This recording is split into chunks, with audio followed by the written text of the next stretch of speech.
एगो में शाश्वतोपा ज्ञान दर्शन लखणों शेषा में बाहिरा भावा शवे संयोग लखणा। मारो सुशाश्वत एक दर्शन ज्ञान लक्षण जीव छे, बाकी बधा संयोग लक्षण भाव मुझती बाह्य छे।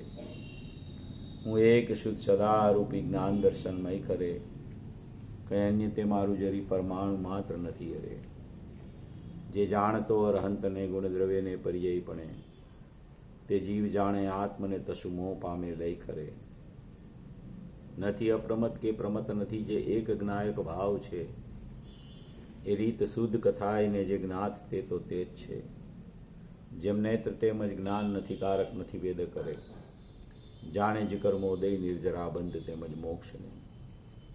ધ્રુવચલ ને અનુપમ ગતિ પામેલ સર્વે સિદ્ધ ને, બંદી કહું શુદ્ધ કેવડી કથિતા સમય પ્રાપ્ત। સ્થાપ નિજને મોક્ષ પંથે જ્યાં અનુભવ તેહને, તેમાં જ નિત્ય વિહાર કર નહીં વિહર પર દ્રવ્યો વિશે। ओम श्री नमः शिदेभ्य नमः शिदेभ्य नमः शिदेभ्य।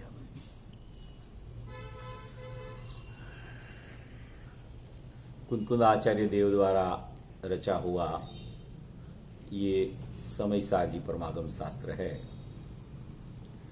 उसमें प्रथम पूर्वरंग अधिकार में जीव नामक 11 नंबर की गाथा अपनी चल रही है। 11 नंबर की गाथा में जो विषय आया है, अपने भूतार्थ स्वभाव कैसा है, अपना त्रिकाली द्रव्य कैसा है, अपना शाश्वत परमात्म स्वरूप कैसा है, ऐसा जो ज्ञायक भाव, ऐसा जो भूतार्थ स्वभाव, ऐसा जो परिपूर्ण परमात्मा, उसको बताने के लिए ये गाथा की रचना कुंदकुंद आचार्य देव ने की है। ये गाथा का मर्म क्या है, ये यहाँ पूज्य गुरुदेव श्री अपन को रोज सवेरे उसके प्रवचन में बताते रहते हैं। तो अब यहाँ जो ये 11वीं गाथा में कोई भी प्रकार का व्यवहार है, वो सभी प्रकार का व्यवहार को अभूतार्थ कहा है, असत्यार्थ कहा है, अविद्यमान कहा है। चाहे पर्याय का भेद रूप व्यवहार हो, राग तो भिन्न रूप ही है, और गुण का भी अगर उसको द्रव्य में भेद दिखे तो वो सभी प्रकार को व्यवहार कहने में आता है। वो सभी प्रकार का व्यवहार असद्भुत कहो कि सद्भुत कहो, यहाँ तक कि पर्याय में होती हुई अनुभूति, उसको भी व्यवहार कहा गया है, क्योंकि अनुभूति आत्मा में नहीं होती, त्रिकाली द्रव्य में नहीं होती, एक समय की पर्याय में होती है, इसलिए उसको भी सचमुच आत्मा नहीं कहा गया। कि भूतार स्वभाव, ज्ञायक भाव, अपरिणामी वस्तु, त्रिकाली सत्व जो है, उसको सचमुच में यहाँ आत्मा कहते हैं। तो ये पूरा अपन ने टीका तो पूरी कर ली थी, और ये इसमें ये पूरा जो प्रकरण आया है 11वीं गाथा का, उसमें टीका में तो पूरा विषय आचार्य भगवान ने स्पष्ट कर दिया है। उसका हरिगीत अपन पढ़ के उसको शुरू करते हैं। व्यवहार नय अभूतार्थ दर्शित शुद्ध नय भूतार्थ है, भूतार्थ आश्रित आत्मा सदृष्टि निश्चय होय है।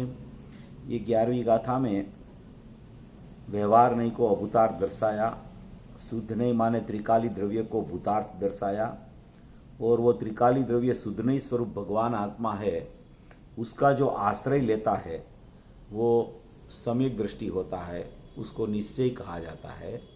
वो पर्याय का निश्चय सम्यक दर्शन में प्रकट होता है। तो ये पूरा सभी प्रकार के व्यवहार को अभूतार्थ कह के त्रिकाली द्रव्य भूतार्थ स्वभावी भगवान आत्मा है, उसकी बात यहाँ आचार्य भगवान को करनी है, उसके लिए ये टीका में पूरा विवरण उसने वो जल का दृष्टांत देखे और ये प्रबल कर्मों के मिलने से जिसका सहज एक नायक भाव तीरोभूत हो गया है, और जब उसको भेद ज्ञान की प्रक्रिया चालू होती है, जब वो अनेकाकारपणा उसको विश्वरूपता वाला अनेकाकार रूपता वाला अनेकाकारपणा जब उसको सचमुच में अनेकाकार ही लगता है, तो अनेकाकार पर से दृष्टि छूट के माने कि एकाकार पर दृष्टि चली जाती है। ऐसा यहाँ पूरी ये भेद ज्ञान की प्रक्रिया कि आत्मा और कर्म का जो विवेक नहीं करता है वो तो सचमुच व्यवहार में विमोहित है। व्यवहार में विमोहित माने कि वो पर्याय में मोहित हो गया है, एक समय की पर्याय में मोहित हो गया है, और पर्याय समयवर्ती है, और समयवर्ती पर्याय को याद करते करते करते अपना त्रिकाली द्रव्य जो अनादि अनंत है, वो पर्याय तो एक समय की पर्याय को याद करे तो भी दूसरी पर्याय आ जाती है, वो पर्याय तो चली जाती है, दूसरी को याद करे तो तीसरी आ जाती है, वो भी चली जाती है।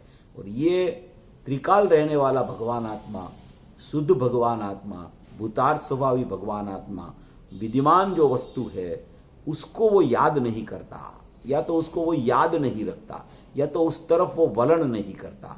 इसलिए उसकी दृष्टि वो पर्याय के ऊपर ही चली जाती है, और एक समय की पर्याय जब पकड़ने जाता है तब तो असंख्य पर्याय तो चली जाती है। उपयोग में वो पर्याय पकड़ने में भी टाइम लगता है। पर्याय तो समय समय पे चलती है, पर्याय तो समय समय वर्ती चलती ही रहती है, मगर वो अपने ज्ञान में पकड़ने में वो एक समय में जो पर्याय होती है वही छद्मस्त का ज्ञान में वो पकड़ में नहीं आती।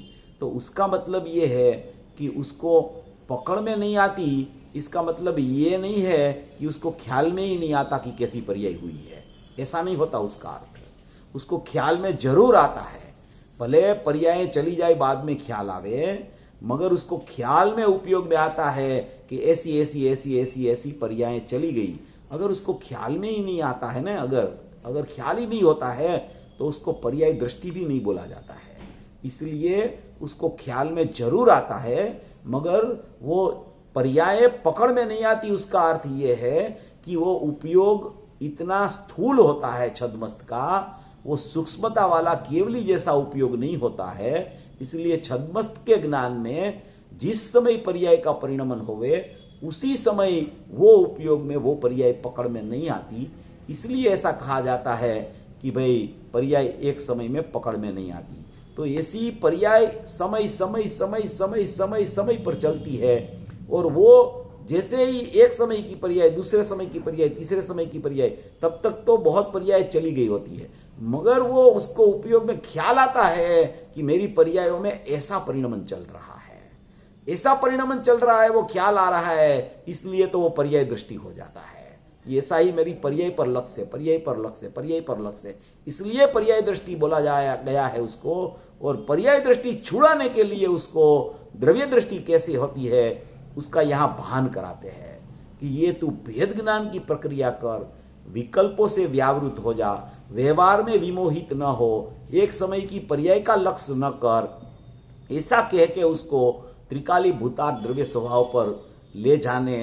कैसे जाए तेरा परिणमन द्रव्य स्वभाव की तरफ, कैसे तेरा उपयोग में तेरा ज्ञायक भाव बस जाए, कैसे तेरा माने कि एक समय का अंश है, अंश में भी कैसा अंशी आ जावे। ऐसी चर्चा यहाँ ये भेद ज्ञान की प्रक्रिया की बहुत अच्छी चर्चा यहाँ कि भूतार्थदर्शी कैसे अपने स्वभाव को जान लेता है, कैसे उसको ज्ञान होता है, कैसे उसको सुधने के अनुसार बोध हो जाता है, और बोध होने से कैसे उसको आत्मा और कर्म की विवेकता माने कि जुदाई भासने लगती है, और कैसा उसका पुरुषार्थ चलता रहता है, और कैसा पुरुषार्थ चल के वो अपने स्वभाव को आविर्भूत करने के लिए उसका तत्परता उसकी ज्ञान में हो जाती है। और वो तत्परता होने से फिर वो ज्ञायकत्व भाव के कारण वो उस आत्मा में एक ही, जिसमें एक ज्ञायक भाव प्रकाशमान है जो ज्ञान का शुद्ध नहीं का अंश में, वो नायक भाव प्रकाशमान है, ऐसा वो अनुभूति कर लेता है। तो ये सब प्रक्रिया, अनुभूति की प्रक्रिया, त्रिकाली भूतार्थ का आश्रय करने की प्रक्रिया, आत्मज्ञान की प्रक्रिया, ये सब भेद ज्ञान से होती है। भेद ज्ञान करता है तब वो अभेद की तरफ जाता है। बाद में अभेद लक्ष्य में आ गया तब ऐसा कहा जाता है कि भाई अभेद का ज्ञान हो गया है। मगर पहले से ही ले कि भाई भेद ज्ञान है ही नहीं, अभेद का ही ज्ञान है, अभेद का ही ज्ञान है, अभेद का ही ज्ञान है, तो वो भेद ज्ञान की प्रक्रिया ही नहीं चलेगी। अगर भेद ज्ञान की प्रक्रिया ही नहीं चलेगी तो पर्यायों में एकत्व बुद्धि नहीं छूटेगी। रागादि भावों की एकत्व बुद्धि चल रही है, वो पकड़ में भी नहीं आएगी कि ये रागादि भावों की एकत्व बुद्धि चल रही है, और उसको विभक्त करके मेरा त्रिकाली स्वभाव की दृष्टि करके भूतार्थ स्वभाव का आश्रय लेके मुझे अनुभूति, ये इतनी प्रक्रियाओं में पास होके जैसे आत्मा और राग का भिन्नपना, पृथकपना विवेक से जागृति करके अपने पुरुषार्थ के द्वारा, जब उसको आत्मा का बोध होता है तो अपने पुरुषार्थ के द्वारा वो सचमुच में अपना ज्ञायक भाव को आविर्भूत करने के लिए वो तत्पर हो जाता है।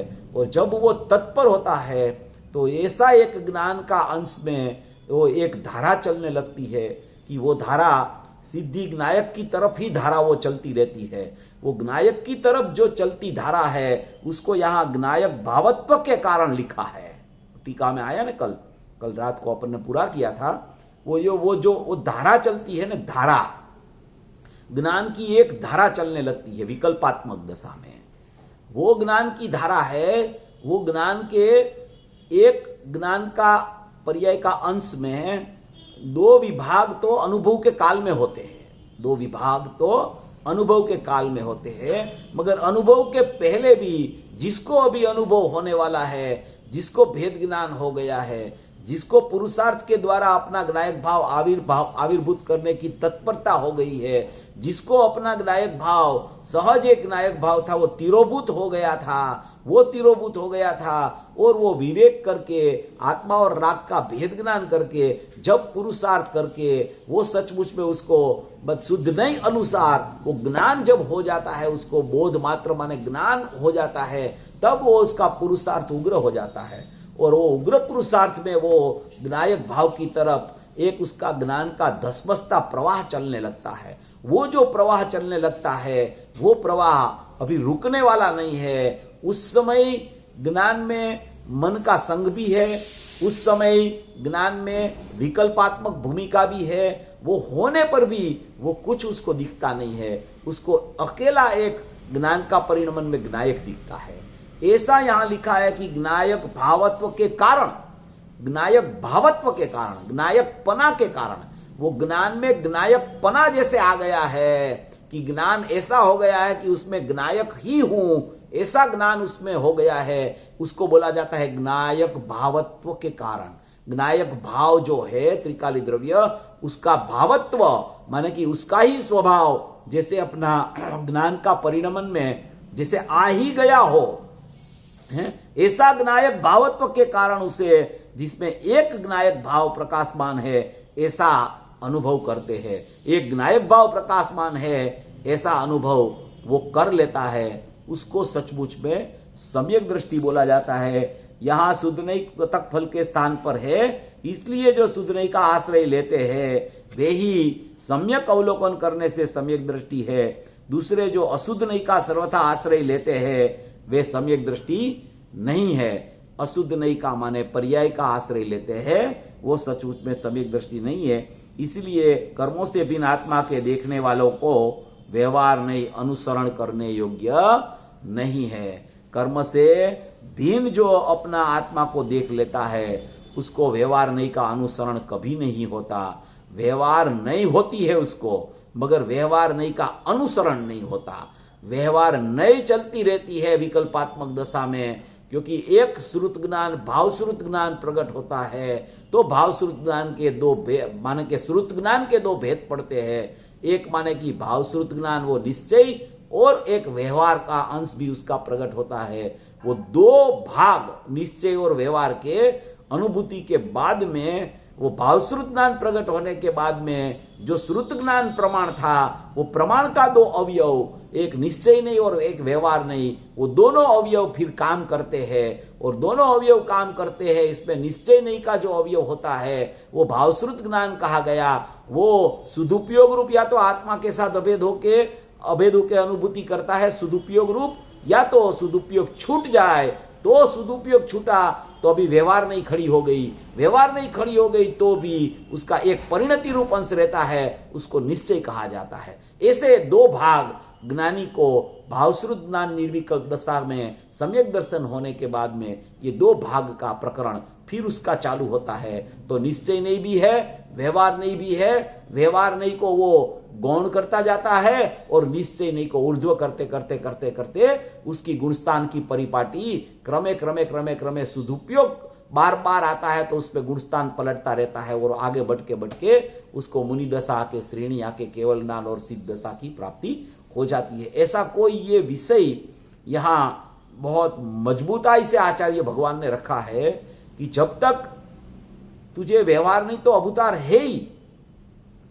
और शुद्ध नहीं ही भूतार्थ है, मगर जब तक तुझे शुद्ध नहीं भूतार्थ नहीं लगेगा, और शुद्ध नहीं भूतार्थ कब लगेगा कि व्यवहार नहीं पूरा असत्यार्थ और अभूतार्थ है, ऐसा तेरी दृष्टि में आएगा, ऐसा तेरा ज्ञान में आ जाएगा, तब तुझे पता चलेगा कि सचमुच ये व्यवहार नहीं कोई आश्रय करने लायक नहीं है, मुझे कुछ लाभदायक नहीं है, मुझे कुछ उसमें से मिलने वाला नहीं है। ऐसा जब उसको ज्ञान भान श्रद्धान हो जाता है तब सचमुच में वो भूतार्थ की तरफ जाता है, और उसमें वो भूतार्थ की तरफ जाने में और व्यवहार का निषेध करने में पूरी जो भेद ज्ञान की प्रक्रिया है वो यहाँ टीका में बताई है। भेद ज्ञान के बिना कोई अभेद में जा सकता नहीं है। 131 कलश में लिखा है आचार्य भगवान ने, अमृतचंद्र आचार्य देव ने, भेद विज्ञानत सिद्धा सिद्धाये किल केचनम अस्य भाव तो बद्धा बद्धाये किल केचनम। जितने अभी तक सिद्ध दशा में प्राप्त सिद्ध दशा की प्राप्ति जो जो जीव ने की है वो सब ने भेद ज्ञान से वो प्राप्ति की है, और जितने संसार में परिभ्रमण कर रहे हैं वो भेद ज्ञान का अभाव से कर रहे हैं। ऐसी भेद ज्ञान की प्रक्रिया यहाँ ज्ञान और राग की भिन्नता, आत्मा और कर्म की भिन्नता बता के ये पूरा यहाँ विषय भूतार्थ का आश्रय कैसे होता है ये यहाँ पूरा ये टीका में आचार्य भगवान ने बताया है। उसके बाद में अभी जो ये भावार्थ शुरू होता है, भावार्थ में अभी आज पूज्य गुरुदेव श्री ने बहुत स्पष्टीकरण किया। स्पष्टीकरण बहुत मार्मिक स्पष्टीकरण है, क्योंकि ये क्या होता है कि जगत में 363 पाखंड मत चल रहे हैं, 363 पाखंड मत चलते हैं, उसमें एक वेदांत मत भी है। देखो आज जो गुरुदेव में आया था वही मैं आपको थोड़ा बताना चाहता हूं। उसमें बहुत स्पष्टीकरण आया गुरुदेव का प्रवचन में कि उसमें एक वेदांत मत ही है। वो वेदांत मत है, वो ये गाथा पढ़ के वो नाथुराम प्रेमी का भी पूज्य गुरुदेव श्री ने दृष्टांत दिया। वो पहले प्रवचन में भी ये आया है, दो तीन दिन पहले भी, कि ये नाथुराम प्रेमी बोलते थे कि ये समयसार को कुंकुद आचार्य ने वेदांत के ढाले में ढाल दिया है, क्योंकि ये क्या है, सब व्यवहार अभूतार्थ है और शुद्ध नहीं अकेला भूतार्थ है। तो लोगों को ऐसा हो जाता है कि जैसे पर्याय कुछ है ही नहीं, पर्याय है ही नहीं, जैसे अनुभूति तो है ही नहीं। वो तो गुण भेद, गुण को भी नकार करते हैं वो लोग, तो गुण भी नहीं है। तो इसलिए गुरुदेव ऐसी कोई बात आती है तो उसका स्पष्टीकरण बहुत ज्यादा करते हैं। क्यों ज्यादा करते हैं कि कहीं कोई अपने में ऐसी मान्यता हो कि भाई पर्याय का कुछ काम ही नहीं है, गुण भेद तो गुण ही नहीं है आत्मा में, अनुभूति तो क्या अनुभूति की क्या जरूरत है, तो कि ऐसा नहीं होता। पर्याय भी है, गुण भी है, अनुभूति भी होती है। अगर तू एकांत से ऐसा मानने के लिए तेरी प्रवृत्ति चलने लगेगी तो तुझमें और वेदांत में फर्क क्या रहेगा। तो तू जैन दर्शन में तो सचमुच प्रवेश ही नहीं हुआ तेरा। वो बात अलग है कि दृष्टि का विषय बताने के लिए सभी पर्यायों का और भेदों का निषेध किया जाता है, वो तो बराबर है, वो तो गुरुदेव भी करते हैं, अपन लोग भी करते हैं, उसमें कोई वो प्रॉब्लम नहीं है। मगर ऐसा कोई एकांत पक्ष अंदर में हो गया कि जैसे कोई पर्याय की चर्चा आवे, कि गुणों की चर्चा आवे, कि अनुभूति की चर्चा आवे, तो बार बार उसको उड़ाने का ही जो अपना कोई ऐसा प्रवाह चलता रहे, तो वो फिर वेदांत मत जैसा हो जाता है। यथार्थता से पर्यायों का ज्ञान भी होना चाहिए, अंदर गुण है उसका भी ज्ञान होना चाहिए, व्यवहार किस तरह से चल रहा है उसका भी ज्ञान होना चाहिए। ज्ञान होना कोई भी पदार्थ का, वो कोई सचमुच में लक्ष्य पूर्वक होने वाला दोष नहीं है, क्योंकि सभी पदार्थ परिणमते हैं, वो ज्ञान में तो जानने में आते ही है। उसमें कोई ऐसा दोष नहीं होता कि वो मिथ्या दृष्टि हो जाता है ऐसा, मगर उसमें अहम कर लेवे कि ये मेरे से हो रहा है, ये मेरे में हो रहा है, ये मेरा है, तो मिथ्यात्व की प्रवृत्ति वहां चालू हो जाती है। इसलिए ये यहां जो विषय अभी आज आया उसमें ये समझने की बात है कि कहीं अपनी मान्यता में ऐसा चलता हो, क्योंकि ये सब पाखंड मत है ना, वो कहीं अलग नहीं बसते हैं कि उसका एक वर्ग अलग है, वो वहां बैठे हैं, ऐसा नहीं है। ये अपने मत में से ही कोई ऐसा खड़ा होता है मत कि वो ऐसी मान्यता जो हो जाए तो वो वेदांत हो जाता है, ऐसी मान्यता हो जाए तो माने कि वो दूसरा मत हो जाता है। ऐसे ऐसे ऐसे ऐसे कोई मान्यता का फर्क जितना जितना जितना चलता है उसमें ये 363 पाखंड मत निकले हैं। इसलिए पूज्य गुरुदेव श्री ने 45 साल तक पूज्य गुरुदेव श्री ने उसकी मान्यता बदलने की चर्चा की, 45 साल तक, कि तेरा मिथ्यात्व कैसे जाए और सम्यकत्व कैसे प्रकट हो जाए। क्योंकि ये सब मान्यता में खड़े होते हैं दोष, ये सब दोष कहां खड़े होते हैं?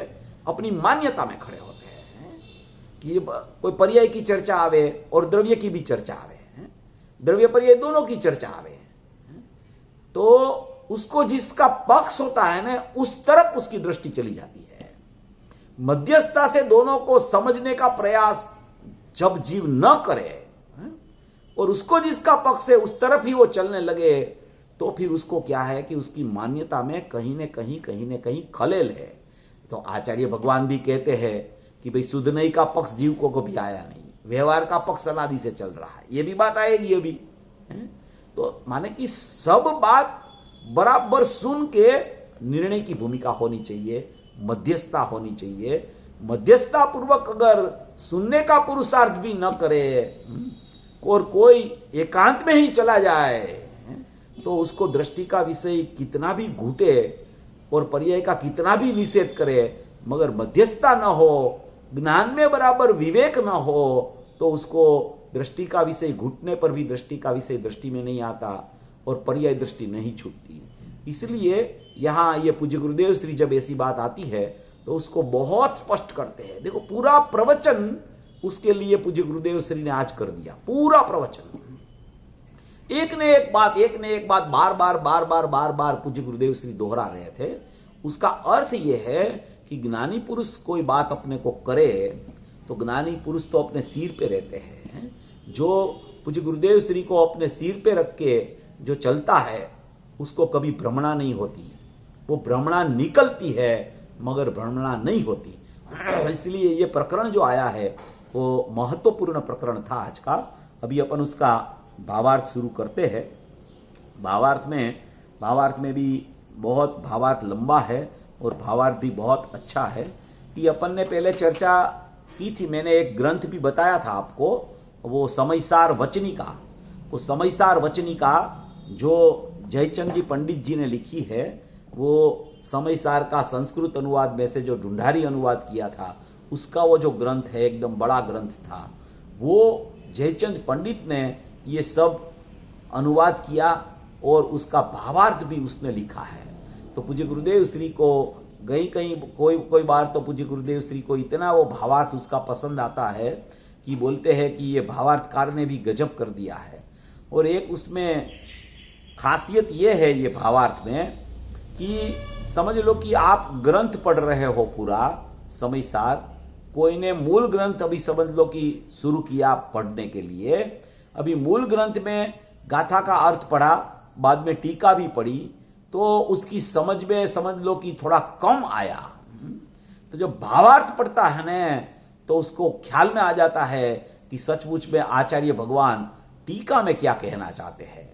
इसलिए कोई ऐसी गाथा आवे कि अपने को समझ में न आती हो कि इसमें क्या कहना चाहते हैं, इसका क्या अर्थ है, तो उसका भावार्थ पढ़ने से अपना ज्ञान में वो एकदम बराबर ख्याल में आ जाता है कि सचमुच में यहाँ ये टीका में अमृतचंद्र आचार्य देव और गाथा में कुंद भगवान ये कहना चाहते हैं, ऐसा ख्याल में आ जाता है। तो ये जो भावार्थकार ने जो भावार्थ लिखा है उसको अपन शुरू करते हैं। वो शुरू करते हैं, अपन देखते हैं कि इसमें क्या कहना चाहते हैं। देखो ये भावार्थ यहाँ पे आया, 11वीं गाथा का भावार्थ अपन पढ़ते हैं। भावार्थ में कहते हैं यहाँ व्यवहार नहीं को अभूतार्थ और शुद्ध नहीं को भूतार्थ कहा है। व्यवहार नहीं को अभूतार्थ कहा है और शुद्ध नहीं को भूतार्थ कहा है। ये जो गाथा की टीका में जो बात आई है ना, उसका क्रम में ही ये भावार्थ जयचंद पंडित ने लिखा है। तो ये कहते हैं कि यहाँ व्यवहार नहीं को अभूतार्थ और शुद्ध नहीं को भूतार्थ कहा है। जिसका विषय विद्यमान न हो, असत्यार्थ हो, उसे अभूतार्थ कहते हैं। जिसका विषय ही विद्यमान न हो, जिसका विषय ही असत्यार्थ हो, उसको सचमुच में अभूतार्थ और असत्यार्थ कहा जाता है। व्यवहार नहीं को अभूतार्थ कहने का आशय ये है। व्यवहार नहीं को अभूतार्थ क्यों कहते हैं, उसका आशय क्या है, क्यों व्यवहार नहीं को अभूतार्थ क्यों कहते हैं और शुद्ध नहीं को भूतार्थ क्यों कहते हैं, कि पहले तो कह दिया कि उसका कोई विषय नहीं है, इसलिए उसको अभूतार्थ और असत्यार्थ कहते हैं। शुद्ध नहीं का तो विषय है त्रिकाली द्रव्य, और व्यवहार नहीं का विषय भी सचमुच पर्याय है, गुणभेद है, रागादि भाव है। वो विषय तो है मगर वो सत्य विषय नहीं है, इसलिए यहां कहते हैं कि व्यवहार नहीं का कोई विषय नहीं है। व्यवहार नहीं का कोई विषय नहीं है, इसका अर्थ ये नहीं है कि व्यवहार नहीं का कोई विषय ही नहीं होता है।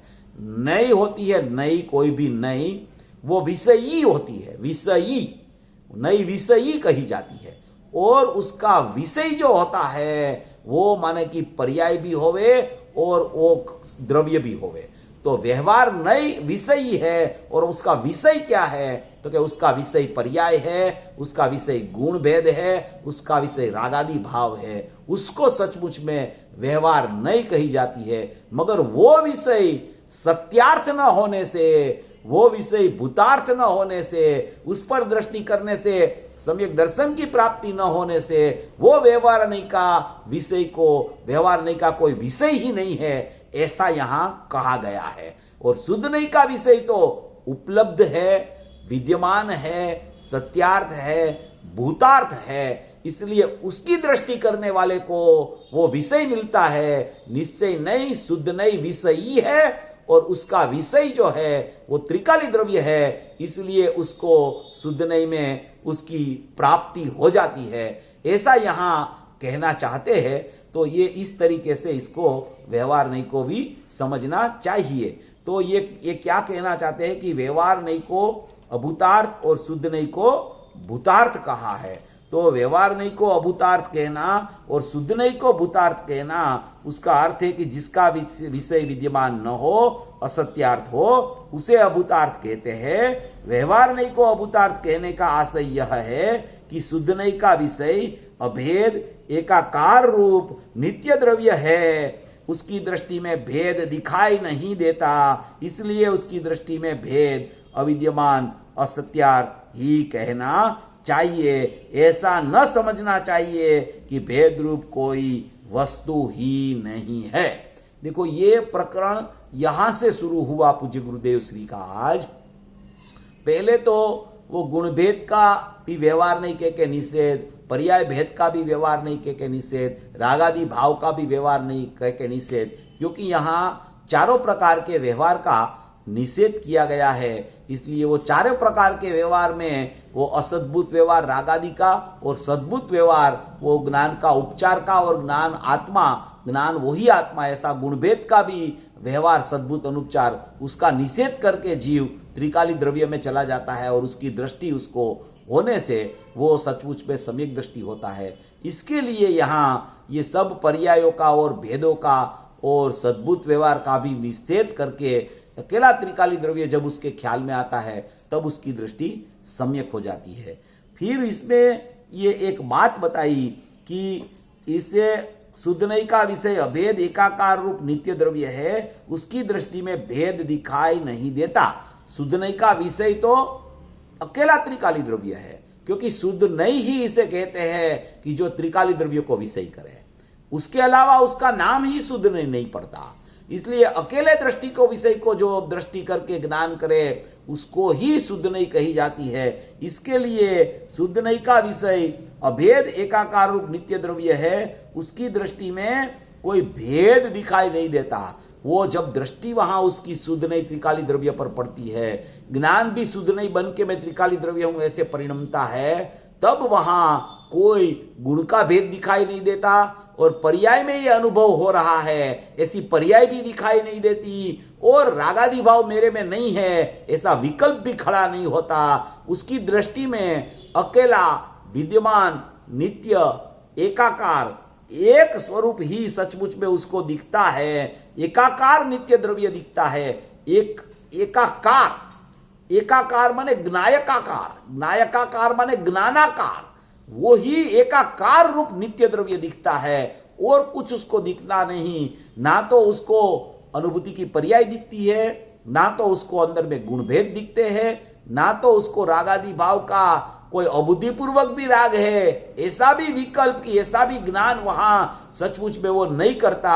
उसकी दृष्टि का विषय में दृष्टि आ जाती है। उसी को सचमुच में यहां कहे कि शुद्ध नहीं का विषय अभेद, अभेद माने गुण भेद नहीं, एकाकार माने कि ज्ञानाकार, ज्ञानाकार माने ज्ञायकाकार ज्ञान, एकाकार माने ज्ञानाकार, नित्य द्रव्य माने कि भूतकाल में भी था, वर्तमान में भी है, भविष्य काल में भी अनंत काल रहने वाला है, ऐसी काल की भी कोई अपेक्षा नहीं, ऐसा त्रिकाल नित्य द्रव्य है, अनादि अनंत नित्य द्रव्य है, ऐसा शुद्ध नई का विषय अभेद एकाकार रूप नित्य द्रव्य है। उसकी दृष्टि में भेद दिखाई नहीं देता, कोई भेद नहीं दिखाई देता। जब तक भेद दिखाई देता है तब तक सचमुच में दृष्टि उसकी द्रव्य पर नहीं है, और जब तक वो भेद नहीं दिखाई देता तब सचमुच में उसकी दृष्टि द्रव्य पर चली जाती है। और द्रव्य पर दृष्टि गई तो भेद होने पर भी वो गौण हो गया, और दृष्टि द्रव्य पर जब तक नहीं जाती है तब तक वो भेद को आविर्भूत करता है, और जब दृष्टि द्रव्य पर जाती है तो त्रिकाली द्रव्य का आविर्भूत पना उसको हो जाता है। तो वो सिद्ध करने के लिए यहां शुद्ध नई का विषय अभेद एकाकार रूप नित्य द्रव्य है, उसकी दृष्टि में भेद नहीं दिखाई देता, इसलिए उसकी दृष्टि में भेद अविद्यमान असत्यार्थी कहना चाहिए। यहां पूज्य गुरुदेव श्री ने वो ऐसा न समझना चाहिए कि भेद रूप कोई वस्तु ही नहीं है, ऐसा स्पष्टीकरण करके पूज्य गुरुदेव श्री ने यहां एक चर्चा उठाई थी, यहां पे बहुत अच्छी चर्चा उठाई थी। वो गुरुदेव ने कहा कि ये शुद्ध नई यहां क्यों ली गई है, ये सचमुच में तो दृष्टि का विषय बताना है, फिर यहां शुद्ध नई की चर्चा आचार्य भगवान ने क्यों उठाई कि शुद्ध नई, शुद्ध अंश, शुद्ध नई का अंश से शुद्धात्मा जानने में आता है। बार बार शुद्ध नई शुद्ध नई शुद्ध नई कहते रहते हैं, और है तो इसमें दृष्टि का विषय दृष्टि में आता है, तो शुद्ध नई की बात यहां क्यों की है। तो पूज्य गुरुदेव श्री ने उसका अर्थ किया था, बहुत अच्छी तरह से पूज्य गुरुदेव श्री ने वो अपने को समझाया कि भाई दृष्टि होती है ना, वो दृष्टि कुछ जानती नहीं है, उसको कुछ पता नहीं है क्या हो रहा है, क्योंकि दृष्टि तो सचमुच में सचमुच अंधी है, सचमुच अंधी है, क्योंकि वो देख नहीं सकती। और ज्ञान है वो जागता देव है, क्योंकि वो देखता है, उसमें ख्याल आता है। दृष्टि भी क्या कर रही है वो भी ज्ञान में ख्याल आता है, ज्ञान भी क्या कर रहा है वो भी ज्ञान में ख्याल आता है, ज्ञायक कैसा है वो भी ज्ञान में ख्याल आता है, गुणभेद अंदर कैसे है वो भी ज्ञान में ख्याल आता है, रागादि भाव कैसे वर्तता है वो भी ज्ञान में ख्याल आता है, विकल्प की भूमिका कैसे चलती है वो भी ज्ञान में ख्याल आता है, वेदन तो ज्ञान में आता है, अभेद और प्रत्यक्ष और परोक्ष का भेद वो भी ज्ञान में होता है। श्रद्धा माने दृष्टि तो एकदम निर्विकल्प है, एकदम निर्विकल्प है। जैसा त्रिकाली द्रव्य निर्विकल्प है, ऐसी दृष्टि भी निर्विकल्प है। वो निर्विकल्प पने ही वर्तती है, प्रत्येक समय में निर्विकल्प पने वर्तती है, क्योंकि उसका स्वभाव ही निर्विकल्प है। वो पर्याय में अहम करे दृष्टि, कोई भी पर्यायों में अहम करे तो भी निर्विकल्प रूप से करती है।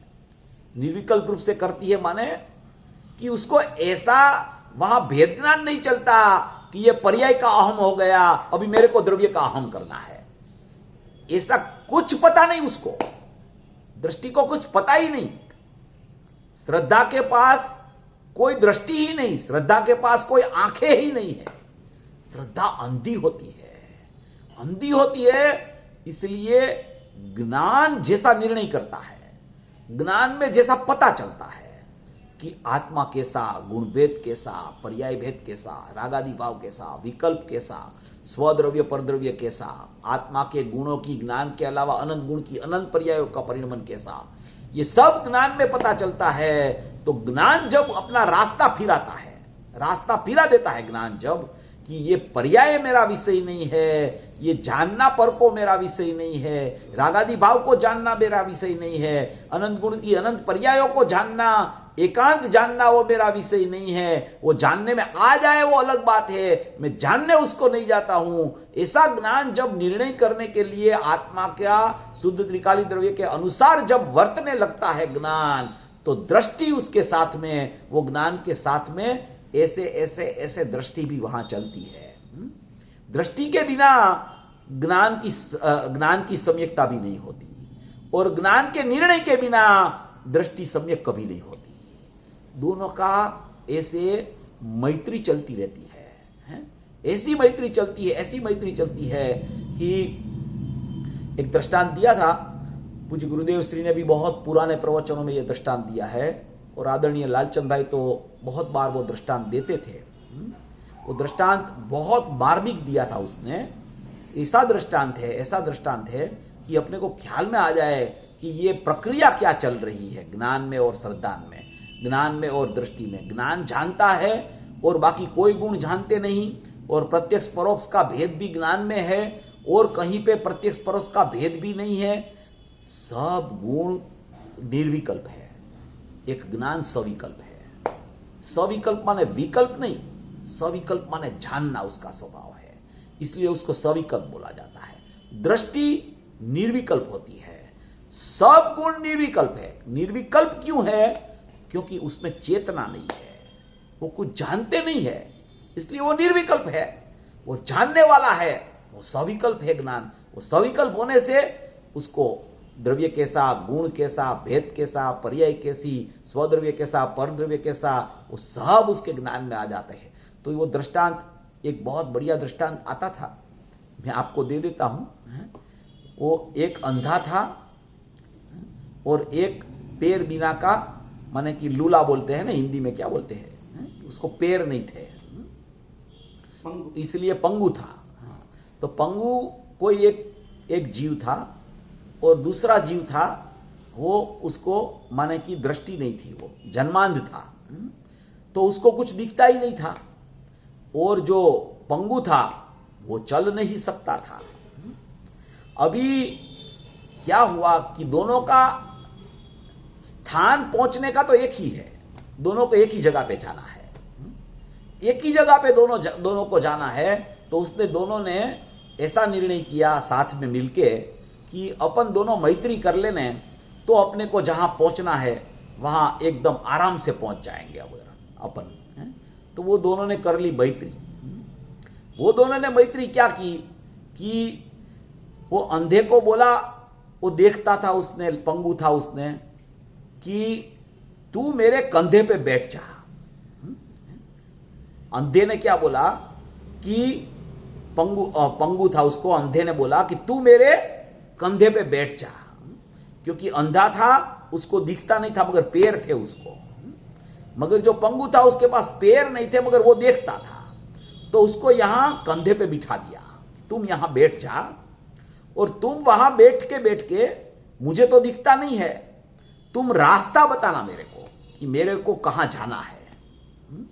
तुम मेरे को रास्ता बताएगा, ऐसे ही मैं चलूंगा, क्योंकि तू तो चल सकने वाला है नहीं, और मैं चल सकता हूं मगर मेरे पास चक्षु नहीं है, मैं जन्मांध हूं, और तू देख सकता है मगर तू चल नहीं सकता है।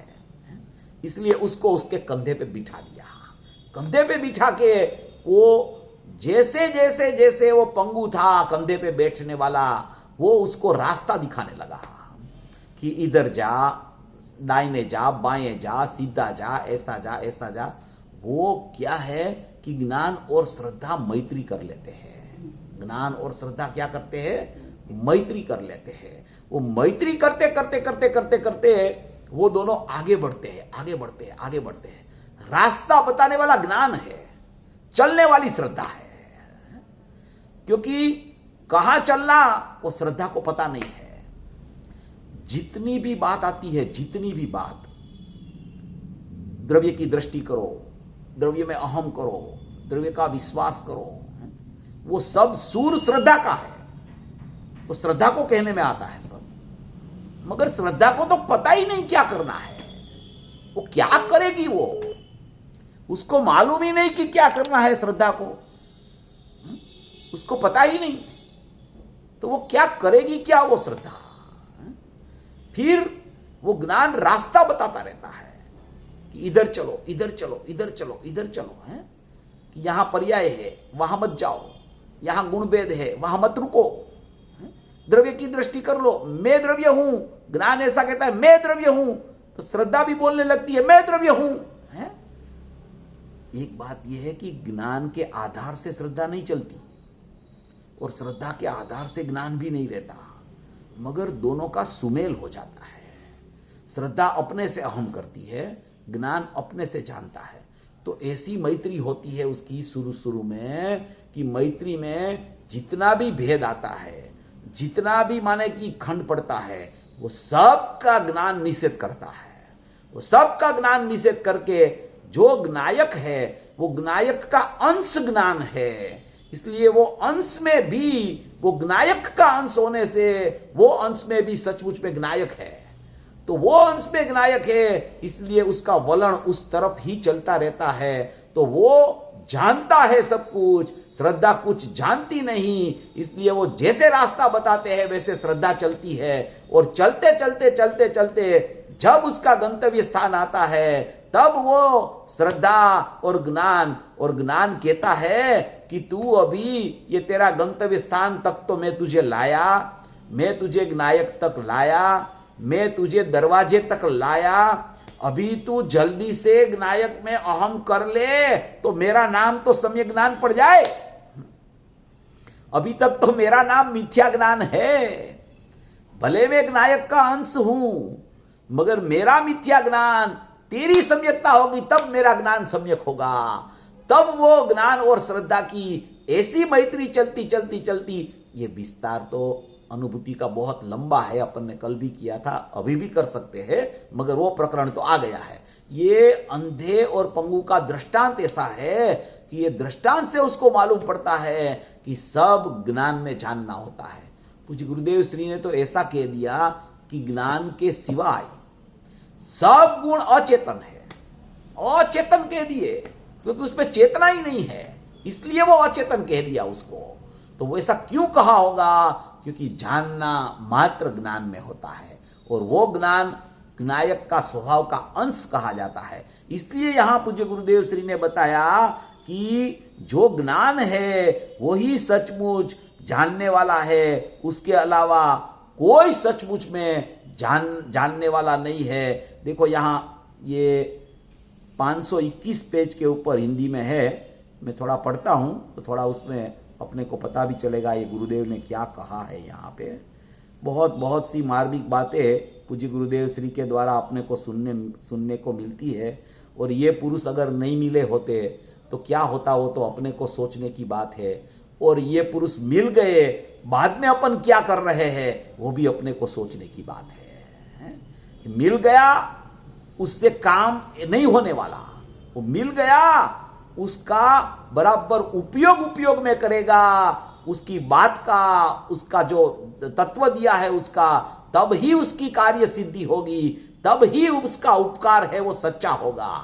तब तक क्या है कि मात्र गुरुदेव का नाम लिया करे, कि गुरुदेव की वाह वाह किया करे। ज्ञानियों के प्रति आदर तो सबको होता है, नहीं होता है ऐसा नहीं है, ऐसा करे वो भी अच्छा है कि ज्ञानी को प्रति समर्पितता है, उसकी ज्ञानियों के आदर है। मगर मेरा क्या, मेरा परिणमन क्यों नहीं होता, मेरे को अनुभूति क्यों नहीं होती, मेरे को आत्मा ऐसा बताया पूज्य गुरुदेव श्री ने तो मेरे ख्याल में क्यों नहीं आता, ऐसी अंदर से एक खटक चलनी चाहिए। जब तक ये खटक नहीं चलती ने तब वो सुनता तो रहता है, अच्छा भी लगता है, दृष्टि का विषय की बात आवे तो बहुत अच्छी लगती है कि ऐसी ऐसा स्वरूप है, ऐसा स्वरूप है, मगर वो दृष्टि का विषय दृष्टि में आना चाहिए। जब तक नहीं आता तब तक सबके पास है दृष्टि का विषय, तो वो दृष्टि में ज्ञान में आना चाहिए। वो नहीं आवे तो क्या काम का, तो मिथ्या दर्शन तो चल ही रहा है अनादि से है? तो देखो पूज्य गुरुदेव श्री यहां कह रहे हैं कि शुद्ध नहीं का विषय अर्थात कि जो आत्मा अखंड अभेद वस्तु है, यह शुद्ध नहीं अर्थात सम्यक दर्शन का विषय है, सम्यक ज्ञान का विषय है, सम्यक ज्ञान का विषय है, यह सम्यक दर्शन का विषय है। यहां नई क्यों कही कि सम्यक दर्शन है यह जानता नहीं है, सम्यक दर्शन है वो जानता नहीं है, यह तो प्रतीति रूप है। वो प्रतीति माने अहम, प्रतीति माने अहम करता है सम्यक दर्शन की, यही मैं हूं। वो निर्विकल्प ही रहता है, वो पर में भी अहम पूरे पूरा करता है कि यही मैं हूं, स्व में भी अहम पूरे पूरा करता है कि यह मैं हूं। वो प्रतीति कही जाती है उसको, उसका प्रतीति का वाच्य अहम है, अहम यही मैं हूं, उसका नाम प्रतीति है, यही मैं हूं, उसका नाम प्रतीति। विश्वास एक जुदी चीज है, प्रतीति अहम पूर्वक होती है, वो जुदी चीज है, वो दोनों एक नहीं है। विश्वास तो किसी को भी होता है, सभी मुमुक्षु जीवों को विश्वास है कि मैं ज्ञायक भाव हूं, सभी मुमुक्षु जीवों को पता है कि मैं त्रिकाली द्रव्य हूं, मैं शुद्ध हूं, मेरे में पर्याय नहीं है, मेरे में कोई गुण का भेद नहीं है, अभेद वस्तु है, ऐसा तो सबको मालूम है। ऐसा विश्वास तो पूज्य गुरुदेव श्री के निमित्त से सबको आ गया है, मगर प्रतीति नहीं बनती, अहम नहीं होता जब तक, तब तक कुछ काम का नहीं है। इसलिए कहते हैं कि अर्थात सम्यक ज्ञान का विषय है, यह सम्यक दर्शन का विषय है। यहां नई क्यों नहीं कही है कि सम्यक दर्शन है यह जानता नहीं है, यह तो प्रतीति रूप है। इसलिए शुद्ध नहीं जानने वाला है, शुद्ध नहीं त्रिकाली को जानने वाला है, शुद्ध नहीं जानने वाला है माने कि ज्ञान का अंश जानने वाला है, और वो ज्ञान का अंश त्रिकाली को जानने वाला है, इसलिए इसे यहां शुद्ध नहीं कहा है। शुद्ध नहीं उसको क्यों कहा, क्योंकि वो त्रिकाली को जानने वाला है, त्रिकाली को जानता है, वो त्रिकाली शुद्ध है, इसलिए वो अंश ये होने पर भी, ज्ञान का अंश होने पर भी जो शुद्ध को जानता है उसको शुद्ध नहीं कहा जाता है। नहीं माने ज्ञान का अंश, शुद्ध माने कि त्रिकाली द्रव्य शुद्ध है, ऐसा ही त्रिकाली द्रव्य शुद्ध को ये नई ने जान लिया तो उसका नाम भी शुद्ध नहीं कहा गया। शुद्ध को जानने वाली नहीं, उसका नाम शुद्ध नहीं कहा जाता है, इसलिए यहां शुद्ध नहीं कहा है। हाँ समझ में आया, कारण कि जानने का विषय तो यह ज्ञान ही है, जानने का विषय तो यह ज्ञान ही है, इसके अलावा कोई गुण जानने वाला नहीं है, इसके अलावा कोई गुण जानने वाला नहीं है। भाई वहां कैसा कहा ने टोडरमल जी ने ऐसा प्रश्न किया कि निश्चय समकित यह प्रत्यक्ष और व्यवहार समकित यह परोक्ष। शिष्य ने प्रश्न किया इसमें कि तब कहते हैं कि प्रत्यक्ष परोक्ष कोई भेद समकित के है ही नहीं, समकित पे कोई प्रत्यक्षता और परोक्षता बिल्कुल नहीं होती, उसमें तो माने कि निर्विकल्पता होती है। प्रत्यक्ष परोक्ष के भेद तो ज्ञान में ही होते हैं। देखो अनुभूति स्वरूप भगवान आत्मा बाल गोपाल सबको अनुभव में आ रहा है, तो वहां अब तो वो ज्ञान अब प्रत्यक्ष नहीं हुआ, वो परोक्ष है।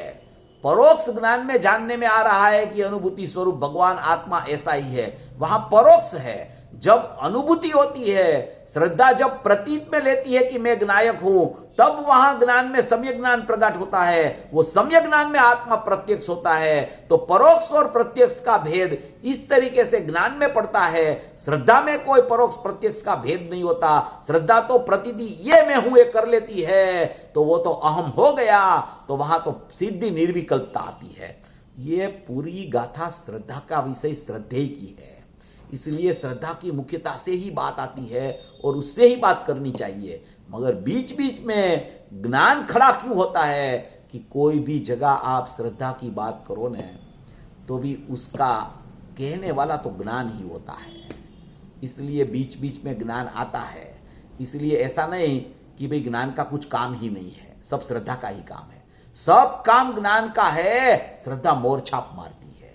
मोरछाप जब तक नहीं मारती तब ज्ञान कितना भी जान ले, कितनी भी उसकी भूमिका आगे बढ़ जाए, मगर जब तक मोरछाप श्रद्धा की नहीं लगती तब तक ज्ञान में भी सम्यकता नहीं आती। और मोरछाप नहीं लगे तब सम्यकता नहीं आती, उसका मतलब ये नहीं है कि वो पहले जो मोरछाप के पहले जितना भी ज्ञान ने निर्णय करके श्रद्धा को विषय दिया वो ज्ञान की कोई कीमत ही नहीं है, ऐसा नहीं है। बहुत कीमत है उसकी, बहुत माने बहुत कीमत है, क्योंकि सब कार्य माने कि दरवाजे तक पहुंचाने का काम, आत्मा के दरवाजे आंगन तक पहुंचाने का काम ज्ञान करता है। श्रद्धा तो मोरछाप मार देती है, उसका नाम प्रतीति है, उसका नाम निर्विकल्पता है।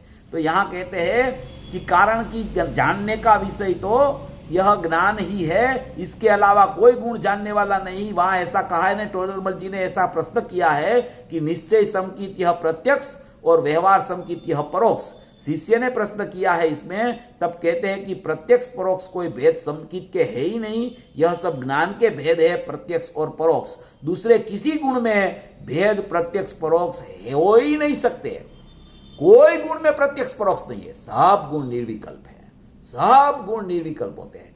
एक ज्ञान सविकल्प होने से उसमें परोक्ष और प्रत्यक्षता होती है। सविकल्प माने सविकल्प स्वभाव है उसका, विकल्प सहित उसको सविकल्प नहीं बोलते, सविकल्प स्वभाव है ज्ञान का, इसलिए वो प्रत्यक्ष और परोक्ष हो ही सकते नहीं कोई गुण। मात्र सचमुच में ज्ञान में ही प्रत्यक्ष परोक्ष का भेद है। अभी और एक चर्चा बहुत अच्छी आती है, मैं पढ़ता हूं और अपन स्पष्टीकरण भी करेंगे उसका।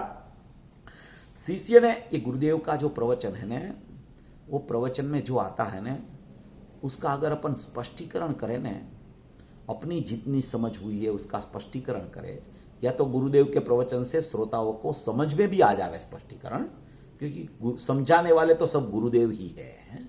अपन तो गुरुदेव कहते हैं ना, वो दोहराते हैं, गुरुदेव से ही समझ में आता है। मगर गुरुदेव ने कह दिया, उसका अपन स्पष्टीकरण अपने ज्ञान से करे तो माने कि कोई यहां अटक आई हो तो वो निकल जाती है। जितना अपने को मालूम है वो उतना अपन कह सकते हैं। इसके लिए ये प्रकरण बहुत महत्वपूर्ण है।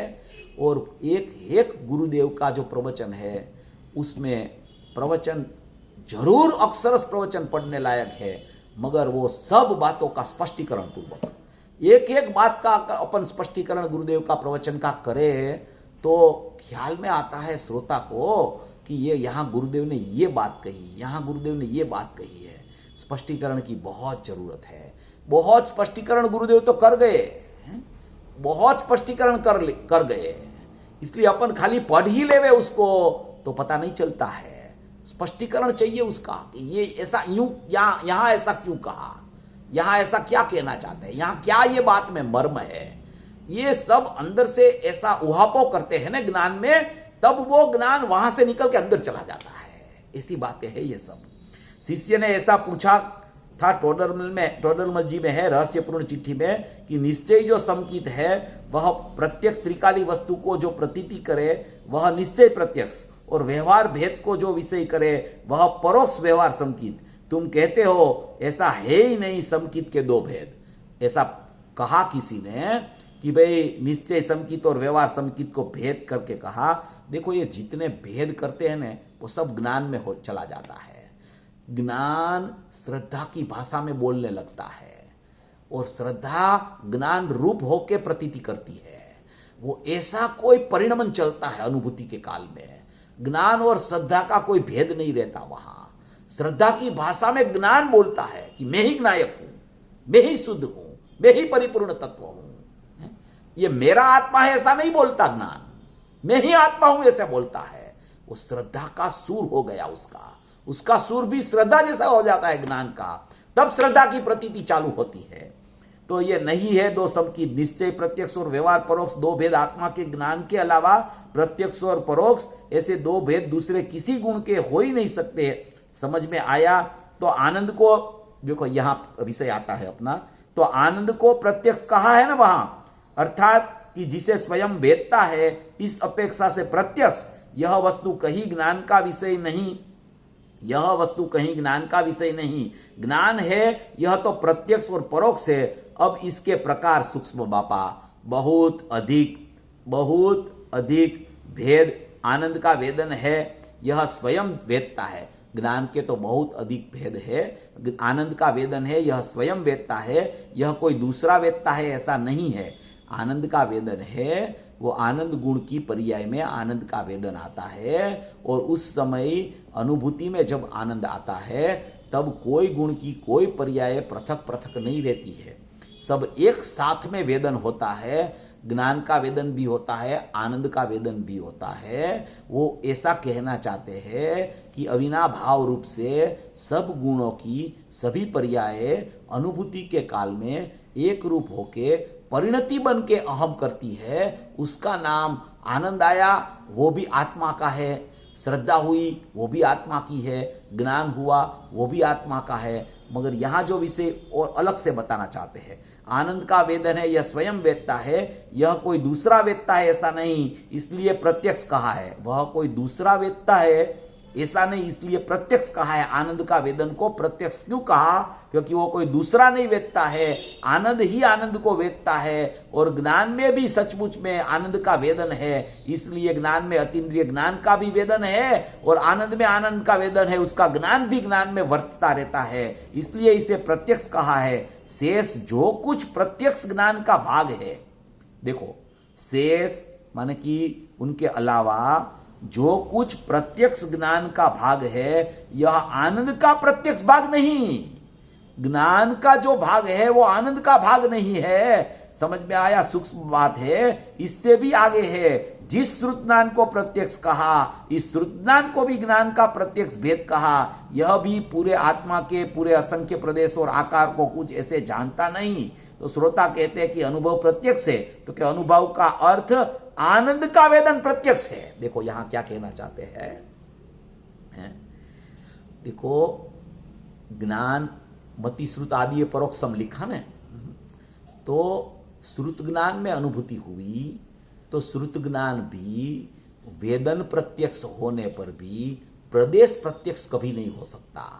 श्रुत ज्ञान में आत्मा के असंख्य प्रदेश भिन्न भिन्न रूप से नहीं दिखते हैं, अकेला आत्मा दिखता है, और आत्मा का वेदन प्रत्यक्ष श्रुत ज्ञान होता है। इसलिए वो प्रदेश प्रत्यक्ष तो केवली को होता है, वेदन प्रत्यक्ष भावश्रुत ज्ञानी को होता है। और यहां कहते हैं कि वो आनंद आया, तो आनंद का अनुभव प्रत्यक्ष है, मगर आनंद का वेदन प्रत्यक्ष है, अर्थात प्रत्यक्ष अर्थात स्वयं वेदता है। प्रत्यक्ष और परोक्ष का भेद यह आनंद का भेद नहीं है, भेद प्रत्यक्ष और परोक्ष ज्ञान का भेद है। ये क्या कहना चाहते हैं कि श्रुत ज्ञान में, जब भावश्रुत ज्ञान में जब अनुभूति होती है, अतीन्द्रिय ज्ञान की प्रकटता होती है, तब अतीन्द्रिय आनंद भी आता है, तो वो आनंद की अपेक्षा से वो प्रत्यक्ष है, और ज्ञान की अपेक्षा से उस समय भी वेदन प्रत्यक्ष होने पर भी असंख्य प्रदेश न दिखने के कारण ज्ञान की अपेक्षा में वो परोक्ष है। अनुभूति की आनंद की अपेक्षा से प्रत्यक्ष है, और अनुभूति में ज्ञान में प्रदेश न देखने की अपेक्षा से परोक्ष है, और ज्ञान में वेदन की अपेक्षा से प्रत्यक्ष है। ऐसा कहना चाहते हैं, क्योंकि आनंद तो आनंद की पर्याय में आता है, और आनंद की पर्याय और ज्ञान की पर्याय का वहां भेद नहीं होता, वो परिणति बन गई है। तो इसलिए आत्मा का आनंद ज्ञान में आया, ऐसा भी कहने में आता है। अतीन्द्रिय ज्ञान पूर्वक अतीन्द्रिय आनंद आ गया, ये ज्ञान आनंद जो स्वाभाविक भगवान आत्मा है वो ज्ञान पूर्वक आनंद आया, इसलिए वो ज्ञान में आनंद आया, ऐसा भी कहने में आता है। मगर सचमुच में आनंद की प्रत्यक्षता है, आत्मा में आनंद की प्रत्यक्षता है, और ज्ञान की प्रदेश प्रत्यक्षता नहीं है, वेदन प्रत्यक्षता है। आनंद में तो प्रत्यक्ष परोक्ष कुछ है ही नहीं, वो तो प्रत्यक्ष ही है। और ज्ञान में परिपूर्ण प्रत्यक्षता ऐसी नहीं है कि उसको प्रदेश दिख जाए, उस अपेक्षा से वो परोक्ष है और वेदन अपेक्षा से वो प्रत्यक्ष है। ये बात यहां कहना चाहते हैं। इसको थोड़ा मैं रात को भी लूंगा। ये विषय समझने लायक है कि श्रुत ज्ञान को परोक्ष क्यों कहा, भाव श्रुत ज्ञान को प्रत्यक्ष अनुभूति के काल में क्यों कहा, और प्रदेश देखने की अपेक्षा से उसको भी परोक्ष क्यों कहा, और आनंद को प्रत्यक्ष कहा क्योंकि आत्मा के ज्ञान के अलावा कोई गुण में प्रत्यक्ष परोक्ष का भेद नहीं होता। जब तक वो आनंद नहीं आता, पर्याय में दुख रहता है, तब तक वो परोक्ष रहता है। और जब परोक्ष माने वहां परोक्ष प्रत्यक्ष है ही नहीं, वो प्रत्यक्ष नहीं हुआ, उसी का नाम दुख का वेदन है पर्याय में। और जब आनंद की पर्याय आनंद मूर्ति के साथ अभेद हो गई, तो वहां उसको आनंद की प्रक्रिया चलने लगी, तो प्रत्यक्ष आनंद का स्वाद आनंद की पर्याय में आया। वो ज्ञान ने भी वेदन करके आनंद को मान लिया, और जिसने ज्ञान में आत्मा को जाना, उसको आनंद की प्राप्ति हो गई। ऐसा यहाँ ये बहुत अच्छी चर्चा ये पूज्य गुरुदेव श्री के द्वारा आई है, उसको अपन समझकर अपने ज्ञान में रखकर ऐसा स्वरूप समझकर सभी भवी जीव मोक्ष मार्ग में प्रयाण करें, ऐसी मंगल